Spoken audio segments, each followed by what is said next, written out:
You're listening to episode 260 of The Secular Buddhist.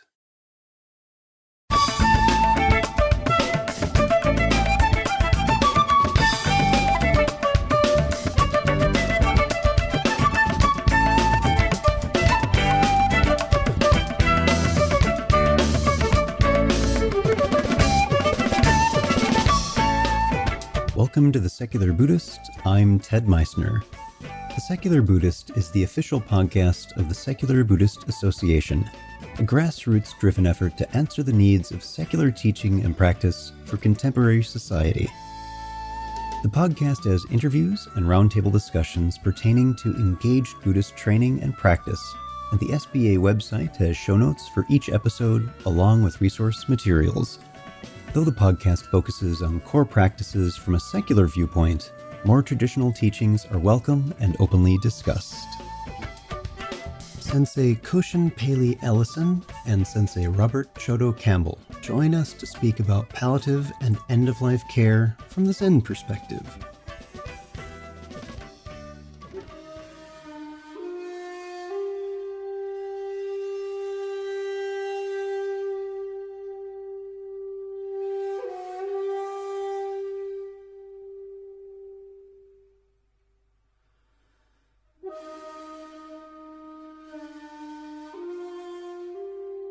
Hi everyone. Before we begin today's episode, I would like to mention that this podcast and the supporting website, discussion forums, our live online practice circle, and other services provided by the Secular Buddhist Association are supported by you. If you find this episode or any other offerings helpful to you in some way, I ask that you take a moment and visit secularbuddhism.org and click on the contributions button. There are many ways you can help which are listed on that page, and if you make a donation, it's tax deductible and helps ensure the SBA is able to continue the exploration of secular Buddhism. Thank you. We're glad to have you join us in the conversation. Several years ago, I had the opportunity to sit with one of the founders of the SBA, our dear friend, teacher, and heart, Jan Ford, at his bedside. Jan was in hospice care, terminally ill from cancer. There was a tremendous contrast between that initial visit when he was first brought to the facility in California, mentally alert and still very vibrant as we talked, and my second visit a month or so later. Though he was not able to respond, some of the most wonderful and happiest time I ever spent with Jan was just holding his hand as his breathing changed. If you've never had the experience of moving in close, heart wide open to a loved one and just being present with them as they near passing on, it can be humbling and transformative to you in your life. Sensei Koshin Paley Ellison co-founded the New York Zen Center for Contemplative Care, the first Zen-based organization to offer fully accredited ACPE clinical chaplaincy training in America, which delivers contemplative approaches to care through education, direct service, and meditation practice. Paley Ellison is the academic advisor for the Buddhist students in the Master in Pastoral Care and Counseling program at New York ZCCC's education partner, New York Theological Seminary. He is currently on the faculty of the University of Arizona Medical School's Center for Integrative Medicine's Integrative Medicine Fellowship, and he is a visiting professor at the McGovern Center for Humanities and Ethics of the University of Texas Health Science Center of Houston Medical School. Sensei Robert Chodo Campbell co-founded the New York Zen Center for Contemplative Care. In order to bring the work to a broader audience, he co-developed the Foundations in Contemplative Care training program. Chodo is part of the core faculty for the Buddhist track in the Master in Pastoral Care and Counseling at New York ZCCC's education partner, New York Theological Seminary. He teaches in the University of Arizona Medical School's Center for Integrative Medicine's Integrative Medicine Fellowship. Chodo has traveled extensively in the U.S., teaching in various institutions, as well as bearing witness to the suffering of HIV/AIDS in Zimbabwe and South Africa. He is a senior Soto Zen priest and Soto Zen teacher. Special thanks to Josh Barron for making this interview possible. So, sit back, relax, and have a nice Monk's Blend tea. Our guests today are Sensei Robert Chodo Campbell. Chodo, welcome to the podcast. Hello. And Koshin Paley Ellison. Koshin, welcome to the podcast as well. Thank you for having us. Thank you both so much for being here. I'm really looking forward to this very sensitive conversation. And let's start by having you tell us each about your backgrounds. So I come from a family of Jewish Holocaust survivors and generations of that and immigrants, and a family that was incredibly interested in social justice and engagement, and including like my great grandfather and generations of that. And I think my background is a little unusual, or maybe not as unusual, because my father and my stepmother were involved in Syracuse Zen Center and on the board, and helping them to move out of an attic and into a building and to establish themselves more in a grounded way and in a kind of dedicated way. And so seeing that and seeing the stillness and the beauty of the aesthetics and the embodiment of stillness was very much a part of my childhood. And at the same time, my mother had all these friends who in the early 80s became sick with what we now know as HIV/AIDS. And so my childhood was filled with Zen, and also this, visits to the hospital in the afternoons to see Jerry and Michael and the different folks that we cared for, and just to be with them. And it was also during that time that I saw how poorly they were treated and how most people were just afraid of them. And so it really always, as a very young person, I saw how, first of all, it could be different, and how important the story of the Buddha, where he saw actually an old body, a sick person, a dead body, and that there's another way to deal with this, and that is the spiritual path. So I think that was such an early understanding, shifting, pivoting for me. And that really led me kind of swiftly into a spiritual path and meeting my first Zen teacher officially, John Daido Roshi, and working with him for a few years, and then really just diving right in, starting at 17, I would say, kind of full tilt boogie. And you've been going ever since?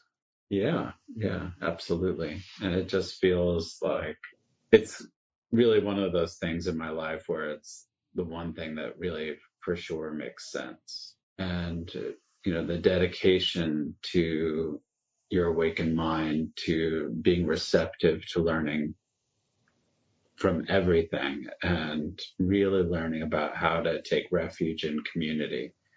And I can't think of anything else that makes as much sense. Chodo, how about you? What about your background? Well, it's very different. I was born in England and to a single mother. She was 17 when she had me. It was very complex, very complicated relationship, in as much that up until I was about about 7 or 8, I was raised by one of two aunts because my mother was irresponsible and she would disappear for weeks on end. So we never really knew when she was going to be coming back.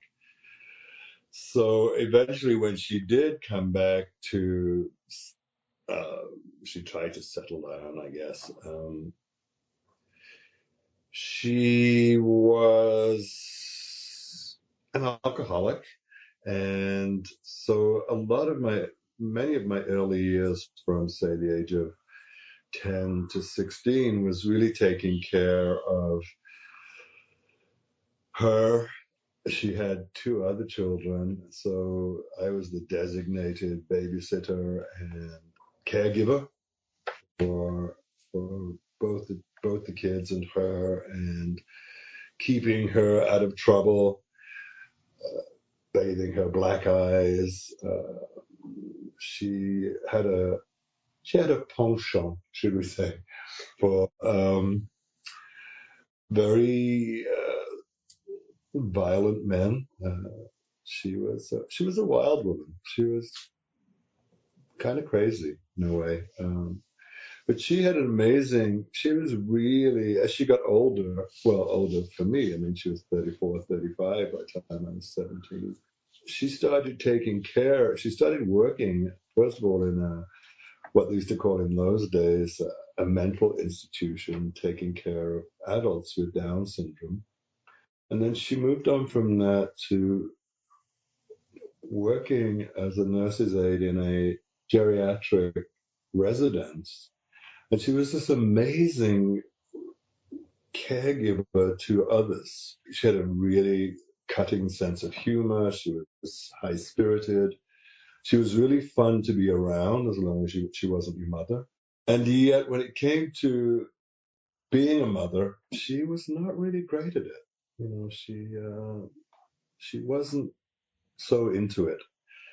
I mean, we always had all our needs met, for sure. We had a roof over our heads and, a nice home. But I was the one cooking the dinner and making the beds and cleaning the house because that wasn't her thing. So from a very early age, I was taking care of others. And at 16, I left home and really began my career as an addict, and also eventually alcoholic. I traveled around a lot. I lived in Israel, I lived in Spain, I lived in Amsterdam for a year in each place. When I finally came back to England, I settled down in London for 6 years. I got into the world of fashion and glamour as an art director. Came to New York and really exploded on the drug scene. And, for about 3 or 4 years, I was spiraling out of control, working the whole time, in my chosen career. And at some point, I reached bottom, simply just because I was drinking and drugging too much, and got clean. I went into a 12-step program, and I've been sober now for almost 30 years. And when I first 5 years into my Buddhist practice, 5 years into sobriety, I began my Buddhist practice. And after about a year of sitting on the cushion, I realized that I wanted to do something more than just being in a Zen center, sitting on a cushion and meditating. So for me, it was about being of service in the world. And it wasn't until probably a couple of years later, in hindsight, I realized why I'd chosen to go into this profession of caregiving. I was like, oh, makes perfect sense. That's what I was doing before I got sober. And now that I am sober, it's something that's inherently there. I knew how to do it. I knew how to be with folks in hospital who were sometimes angry, sometimes scared.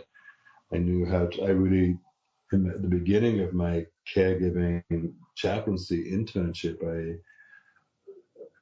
there was an AIDS residence in New York City, and it was a population that I really wanted to serve, because so many of my friends in the 80s were dying with AIDS, and I was very comfortable around that population. So I started my chaplaincy work, both on pediatric oncology and also with geriatrics, and most of my work though was done in AIDS residence. It was incredibly fulfilling for me. Most of the residents were coming in off the streets or mandated to be there when they came out of prison. So there were a lot of ex-cons, prostitutes, drug addicts, and it was, for me, just like being being home. It sounds crazy, but it was. I was very. It was all very familiar to me. I loved it so much.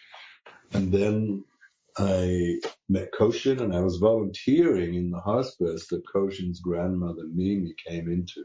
And why don't you take it away from there, Koshin? So my grandma was an amazing woman. And when she was living, she was, the youngest of many children and of immigrants. And many of her, actually, some of her siblings actually were immigrants. So she was born here and worked as the manager of a very fancy law firm and was a beloved person. And she was kind of very old school, so she could add complex numbers in her head and on pen and paper and pencil and paper. And when her husband died, when my grandfather died, when she was 82, her kids, my dad and my aunt, my dad lives in Syracuse and my aunt lives in Atlanta. They really were pressuring her to retire and to move to one of those places to where they are, to an assisted living. And she did not want to do that at all. She wanted to keep working for as long as she could. That's what she loved doing. And she loved going to work. She loved being there. She loved, her whole community. She had lived in the same place for more than 50 years. So the beauty parlor, the diner, all the places that she loved, and the people who worked there loved her. She didn't want to leave. And so we made a commitment to each other, which was really the first time I think I had ever made such a commitment and understood what this commitment means, was to really be there for each other no matter what. And so she and I decided to take care of each other. And, some say that I was the primary caregiver, but really the reality is we were both primary caregivers for each other. And, from regular visits to her house, to shopping, to doctor's visits, to, ambulance rides and hospitalizations, then eventually moving into the hospice where Chodo was volunteering. It was, a process that I'll never forget. And actually as we're talking, that one of the things that I remember was that, my dad was there often, and we also brought in someone to help, this really marvelous woman. And one day I asked her to go out, and my grandma at that time couldn't really walk much. It was near the very end of her life, last maybe 2 months. And she, shit herself. And she was so embarrassed and so full of shame. And she said, I can't believe this is happening. And the woman wasn't there. I had sent her out because she was tired. And I carried my grandmother into the bath and washed her, undressed my grandmother and seeing her body for the first time in my life, and really just taking care of her. And she was there, holding on to the bar and to my shoulder as I cleaned her. And she looked down at me and she said, you know what? And I said, no. And she said, this is very unusual. And then she began to laugh and she said, no one would believe such a thing, that a grandson would do this for his grandma, which of course we know is not totally true because people have been taking care of people for a long time. But, it was also just a recognition of our relationship. And I loved her so much. And it just felt like, of course I was going to do that. And when I was trying to carry her back into the bedroom, she got extremely tired and her weight just became immense, which happens sometimes. And so I had to lay her down in the hallway, and I got a pillow for her and a blanket, and I laid down with her in the hallway. Luckily it was, carpeted. We just like lay there laughing and holding each other's hands and just realizing like how ridiculous this whole thing was and how beautiful it was. And for me, this is also part of the heart of the work of living, is to completely show up and participate. And so taking care with her was a constant learning, like that moment, laying there on the rug, waiting for someone who could come out and help. And also being with her in the last weeks of her life. I stayed in the hospice with her, and my dad was there, and a lot of our friends were there who were practicing at the Zen Center. And they were the few people who really could show up for my grandmother in a way that felt really good to her. And, the Zen thing was actually the most difficult thing for her about me. And I think that she, really saw that this was something very special.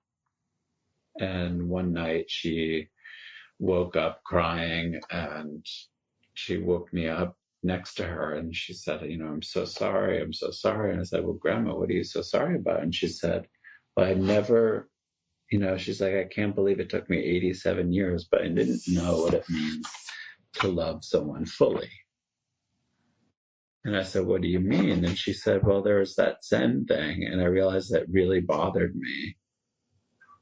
And now I realize that it's absolutely what makes you so special.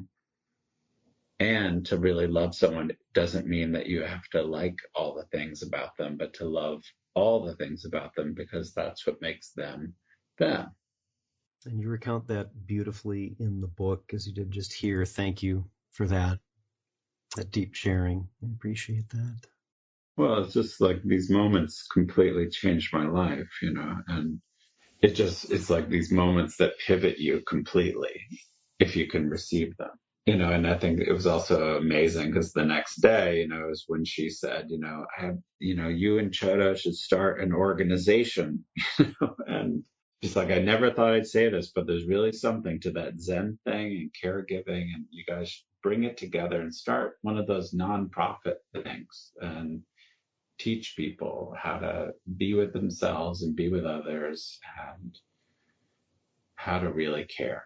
So what's so great is the work that we're doing now. The founder of it really is the little Rachel Mimi Schwartz. Grandma Mimi is the founder of the New York Zen Center for Contemplative Care, which I love. I was going to ask if that was the beginning of the center. Is that how it got started? Yeah, it was her idea. So how did that then progress between the two of you and others who may have been involved? What happened next with that? So shortly after Koshin and I met, we very quickly realized that our paths had crossed for a reason, and here we are 50 years later, still together. And we got married, and for a wedding gift, we asked people to donate money to this idea that we had to start a training for other caregivers. And Koshin's father gave us $2,000, and with that money, we put an ad in Tricycle magazine and sent out a postcard to see if anybody would be interested in. By this time, both Koshin and I had finished our chaplaincy training, uh, 3 years of training, and so we had both seen how taking care of folks in the hospital and hospices could be different, a more relational model, shall we say. And so we sent out this postcard and we got a huge response. And then we thought, oh Christ, what are we going to do now? So very quickly we designed a curriculum and figured out what the next step was. We had been given a space at the back of Beth Israel Hospital. They donated the space to us, and we started teaching. And because we had both been in the hospital system while we were training, they were really generous enough to allow us to place our students as volunteers in the hospital on many of the units, from the emergency room to maternity to the psych unit. Our students that were coming from many different backgrounds, many diverse backgrounds, from social workers. We had a Catholic nun, Acrobats. we had an acrobat rabbi. We had, so from all across religious backgrounds, cultural backgrounds, and socioeconomic backgrounds. So we figured we were onto something here. And we're going into our 10th year next year. And so we have trained now almost 400 students from across 32 states and from Australia, from London, from Mexico. People have come in for our 9-month training course. And that's how we really started and have progressed. And Koshin has got his hand up. He wants to say something. This is how we settle a lot of our arguments in our relationship. One of us puts our hand up, which means the other one has to pause. So, but I think it's also like what Chodo's saying, like we started with that program with the foundations in contemplative care training. And we just built from very much how we started, right? And people asked for things like, well, we had this training program, and then people asked for, they wanted to meditate once a week together. So we started a meditation group, and then people wanted to do accredited chaplaincy training, and we became the first accredited center Buddhist-based center to offer accredited training. And then we realized that many people do lots of wonderful Buddhist training, but don't receive much outside for that. Yeah, it doesn't transition outside of the context of the Zen world. Right. So we also created a master's program and all of these different things so that actually they could translate their training with us, whether it's Zen training or our direct care program or our education programs, towards a master's degree, towards accredited, becoming a board certified chaplain, or getting CEUs for nurses and social workers and physicians. And so it was really exciting to be able to see. And now many of our graduates are working in healthcare after going through our training. So it's beautiful to see livelihood, really being possible for people. Something that came up with that, you had mentioned earlier, a great diversity of people coming through the program. And I wanted to ask a little bit about that, those that you're working with and those that you're caring for. They're not just Buddhists. You have others there. Could you say a little bit about that? The work that we do in the training program, of course, because Koshin and I are both Zen teachers, and we really wanted to keep the integrity of our training. So the curriculum was really designed around the Buddhist precepts. So it's grounded in Zen. It's grounded in Zen because the teachers are both Zen teachers, but we're not pushing Buddhology, and in fact, we tell our students on the very first week of the training, we're not interested in any of you becoming Buddhist. So that is not what this program is about. This is about taking care of others. And in the hospitals and in the medical system, there are very few Buddhists that need taken care of. So just as our students come from a very diverse cultural background, so do the patients in the hospitals. Our students go through the same training that is laid out by the government body, which is the Association of Professional Chaplains, the Association for Clinical Pastoral Care Education. So there's a very strict guidelines of what chaplains need to learn. Our program is enhanced by the Buddhist precept approach to it. So we have a very robust and, again, diverse population of students. And Koshin neglected to mention that our master's program is actually in collaboration with New York Theological Seminary. Just wanted to. Which is also, it's a Bible-based seminary, which is such a wonderful collaborator. And, because what we're training people to do is to serve everybody. And, also it reminds me too of, the work that we do with physicians. We do a lot of work in medical education now, and we're pretty focused. We started really focusing on chaplaincy, and now we're really also have expanded to doing a lot of work with physician education. We're on the faculty of 2 medical schools, and we work in a fellowship training for integrative medicine physicians with the University of Arizona Medical School. And I train first and second year medical students in a year-long training at University of Texas. So it's kind of amazing to see the impact of this work.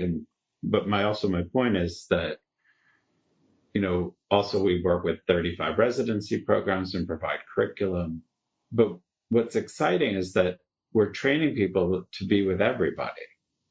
So these physicians that we're training are meeting everybody, but we're teaching from a Zen perspective of really bringing ourselves fully to the moment. And it's amazing to see, that actually also that all these places are interested in actually a Zen perspective. Well, it's about, I think, it's yes, it is the Zen perspective, but I think what is most important and what the students, whether they're physicians, clinicians, or lay practitioners, is the importance of a relational model when we're with another person, to be fully with them, whether it's a colleague at work, whether it's the barista in Starbucks, or whether it's somebody dying in hospice, or someone simply in a hospital going through whatever it is they're going through. It's about, again, relationship. And this is such a missing component in many, many work situations, not just in the healthcare field, but across the board. It seems that we've forgotten how to be fully present to another person. We're so caught up in technology, we're losing the natural way of being with others. I think we're clinging very much to ideas and taking them as ossified, solid things, rather than just experiencing what it means to connect with another person, which is a non-denominational activity. Right. And Right. sometimes that connecting is painful. It's not about being in relationship and connecting and being, present and having a fabulous time and being all joy and, laughter. Sometimes it's very, very difficult. And what we ask our students to do and our physicians that we work with is, can you be present? Can you bear witness without running away or trying to fix? It's simply allowing the person in front of you to have their experience fully and to be fully seen and heard. And I think is exactly what Grandma Mimi was referring to by love. Mm-hmm. Right. Mm-hmm. It's accepting all aspects to a person. It doesn't mean that everyone's perfect or we agree on everything. That's okay to still love, even with that, and perhaps sometimes especially with that. Right. Right. So I want to shift a little bit to the book that we're talking about here, Awake at the Bedside, and just asking what made you decide to edit this book along, and perhaps you could say a few words about your co-editor, Matt Weingast. Yeah. So Awake at the Bedside is a book that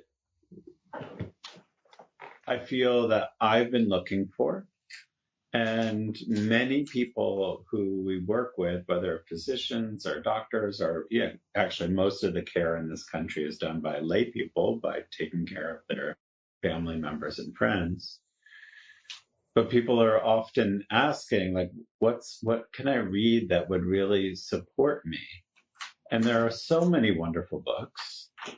And I wanted to create a book that had many voices that were very personal.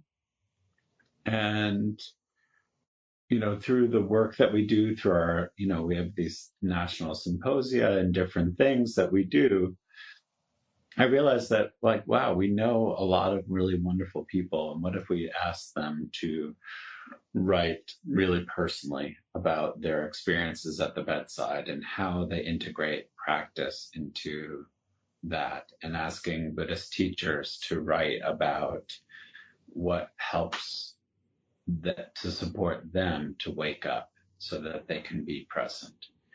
And so it came from that vision, and everyone I contacted initially had just wonderful excitement about it. And so it felt like we were onto something. And then my friend Matt, who is the director of communications for the Barry Center for Buddhist Studies, where actually I serve on the board, and we decided to do this project together. So it was also a project of friendship, which was quite wonderful.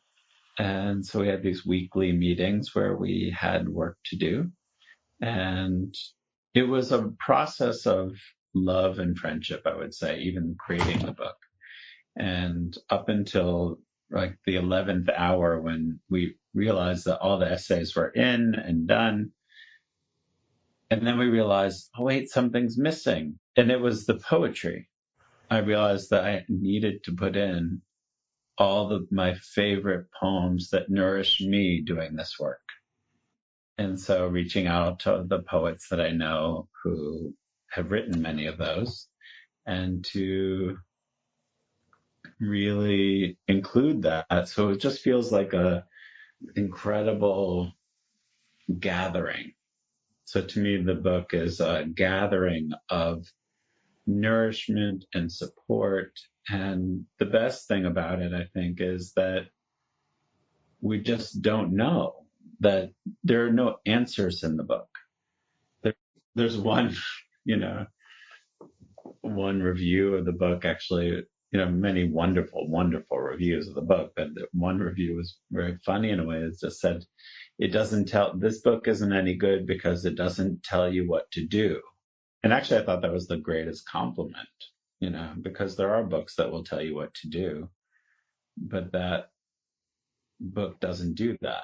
And we were not interested in creating a book that does that. Yeah, I felt that there was some intentionality behind that as well, just in the way you had crafted it, that it was more about touching the heart That's what stands out for me. And in fact, I want to segue for a moment. One of the chapters that stands out most for me is by Elizabeth Kubler-Ross. And yes, it is, for those who are listening, it is that Kubler-Ross. And if you read this chapter, I was really quite astounded by the wonderful sensitivity and caring of that chapter in particular. And there's so many good ones in here, but that was one that really reached out and touched me. And I wanted to ask each of you if there was a particular chapter or perhaps poem, because you do have some lovely poetry in here, that resonated for you. One of the poems that most resonated for me was by Tony Hoagland. It's a poem called Lucky, and it's about him taking care of his mother. Okay, Lucky by Tony Hoagland. If you are lucky in this life, you will get to help your enemy the way I got to help my mother when she was weakened past the point of saying no. Into the big enamel tub, half filled with water, which I had made just right, I lowered the childish skeleton she had become. Her eyelids fluttered as I soaped and rinsed her belly and her chest, the sorry ruin of her flanks, and the frayed gray cloud between her legs. Some nights, sitting by her bed, book open on my lap, while I listened to the air move thickly in and out of her dark lungs, my mind filled with the praise and as lush as music, amazed at the symmetry and lack that would offer me the chance to pay my heavy debt of punishment and love with love and punishment. And once I held her dripping wet in the uncomfortable air between the wheelchair and the tub until she begged me like a child to stop. An act of cruelty which we both understood was the ancient irresistible rejoicing of power over weakness. If you are lucky in this life, you will get to raise the spoon of pristine frosty ice cream to the trusting creature mouth of your old enemy. Because the taste buds at least are not broken, because there is a bond between you, and sweet is sweet in any language. It's lovely. And for those of you who have the book, it's on page 69. That's Lucky by Tony Hoagland. Thank you for reading that for us. Koshin, how about you? What resonates with you? Is there a particular chapter or poem within the book? Well, so much of this book, it just feels like I work with so intimately, and working with each writer and helping them shape their vision of what they wanted to say. But At this point, he's supposed to say, and my favorite chapter is the one by Robert Chodo Campbell. If he wants dinner this evening. The interviewer will say, except for, of course, that chapter, which is all our favorites. It is a beautiful chapter. One of our dear friends, Marie Howe, her poetry really changed me. When I first encountered her work before I knew her, I just couldn't wait to meet her. And the specificity of how she, in particular, wrote in her book, What the Living Do, about the death of her brother and the intimacy of it. And so I wanted to read a poem of hers called The Gate. Page 29, for those of you who want to follow along. The Gate. I had no idea that the gate I would step through to finally enter this world would be the space my brother's body made. He was a little taller than me, a young man, but grown himself by then, done at 28.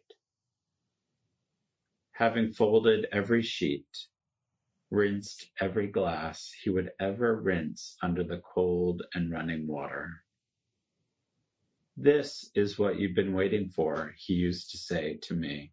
And I'd say, what? And he'd say, this, holding up my cheese and mustard sandwich. And I'd say, what? And he'd say, this, sort of looking around. It's beautiful. Thank you for reading it. And what struck me about Marie's poems were that just the subject, because I've also lost my older brother to cancer, but because there's a story in them, there's a sequence to them, and so I noticed an anticipation as I read through each of how this story was going to go for the author. Yeah, and I think that in many ways, thinking about that poem in particular, about how the death of someone who we love, or whether it's a family member, a friend, or a patient, is a gate, is a way to something to pass through, and that our life is never going to be the same again. And how do we appreciate it? And I love in that poem where she also talks about, for me, about that it's this, that we only have this moment and this glass that we're rinsing under the tap, or this sheet I'm putting on the bed, that we only do those things a certain amount of times. And to me, the beauty of working with dying people is that you realize, oh, right, that is it. Or like that marvelous study that the Canadians did, that they found that people who did end-of-life care actually felt much more satisfied with their lives than any other people who did other kind of work. Because you realize that this is it. So how do you appreciate your life as it is? That's a good segue for us on perhaps one of the deeper questions. I'm feeling an echo of depths with this one. That if you were to characterize this work, what few words would you choose to answer, what is this? It's to characterize the work as, I think for me anyway, to say that it's the most profound entry into the reality of life and death, the reality of our own impermanence. And it's such an honor to be with people in their dying process, and also with mothers who have just given birth. There is, birth and death are both messy, sometimes complicated, but always, I think, beautiful. For the most part, anyway, beautiful. And there's nothing like it. As I said, it's such a profound reminder just how fragile and vulnerable we are as human beings. It's just amazing. And I would say yes to all of those things. And I would also say that for me, it's moving from fear to love, and really learning how to, which I think is just a lifelong process. We never arrive, but really moving from fear and really being intimate with fear, and learning how to surrender to loving. And to me, as far as I know, and that's the thing for me, is the crossover from where the integration is between Zen practice and caregiving as a practice, is that I feel like they're both aimed at the same thing. Because if you're really taking care of yourself and others, you actually are learning how to be fearless and loving. And which of course doesn't mean to be without fear, but to not be frozen by it or contracted by it, and to live in it. So what might you each suggest to those who might be drawn to this work? To really think about your motives for wanting to do this work. So often when we're interviewing students, they say, well, I really want to be compassionate and I want to help other people because, I'm filled with so much love and I think other people should have the love that I have to give. And it's such a sweet, sickly sweet kind of way of thinking about it. The motivation for this work should really be, I think, about having the intention to look within ourselves at, again, the reality of what it means to be alive and what it means to suffer in the world with our ill health, with our vulnerability, and to be able to be fully aware of our own mortality. So to make us better caregivers, not care as the cure and not care as the fix, but someone that can just simply be there to give care. Not coming in with all the answers. Exactly. Right. Because you know what? There aren't really any answers anyway. And that's why it's not a book of things to do. Right. It's a book of this is it. This is what's going to happen. And it happens in many, many different ways. But the finality is that no matter what we do, thinking we have the answers, whether it's this chemo or that radiation, in the end, we all die. So is there an answer? Yeah, death. Koshin, how about you? What might you suggest to those who are drawn to this work? Well, to investigate and to really learn how to be receptive. And the key to me is that we need to be ready to be changed. And so very similar to what Chodo is saying, that many people come into this work wanting to do something. And to me, it's about learning to let life do to you and joining the great river. And so how do you learn, if you were interested in this work, are you ready to be changed and transformed as a person so that you can help transform actually society and our relationships? To me, it's about learning how to be intimate in all relationships. And the only way you can be intimate in relationship is if you're willing to be receptive and to be changed. And so to me, it's the greatest thing I've ever known.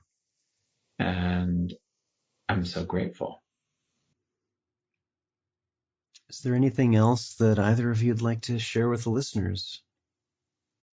No, for me, it's just the line that Maizumi Roshi, the founder of our lineage, always said, the most important thing he said is to appreciate your life. And to me, this whole work, whether you're a meditator or caring for people, is how do you appreciate it? And to me, that's a moment by moment question. And I'm just so grateful for your time.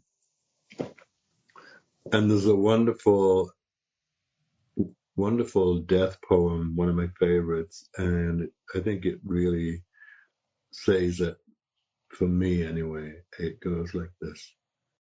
Empty-handed I entered the world, barefoot I leave it, my coming, my going, two simple happenings that became entangled. Beautiful. Thank you so much for sharing, both of you. For those of you who are interested and want to find out more, I've linked the website zencare.org, the New York Zen Center for Contemplative Care. We also have the book itself linked on the episode page for this episode, Awake at the Bedside. Our guest today, Koshin Paley Ellison. Koshin, thank you so much for being here. Thank you, Ted. And Sensei Robert Chodo Campbell. Chodo, thank you for being here as well. Thank you, Ted. It's been a real honor and a pleasure.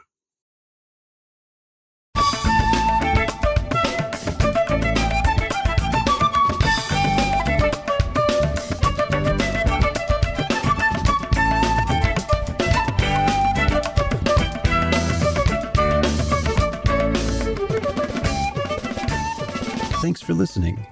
If you'd like to hear more about something you've heard in today's podcast, please come visit the SBA website at secularbuddhism.org, and you'll find an entire webpage devoted to this and every episode. Discussion about this episode can be found on the episode page itself, along with show notes. Sound editing, mixing, and mastering provided by the generosity of Anthony Dominello of StructureFromSound.com. The music for The Secular Buddhist is used by permission from John Kaizen Neptune's CD, Steps in Time. Additional music is provided courtesy of Monty Levinson of Taihei Shakuhachi and Rodrigo Rodriguez. Their websites are linked on the SBA site on the About Podcast Music page. Until next time, remember, every moment you have a choice. Make it the best you can. See you next time on The Secular Buddhist.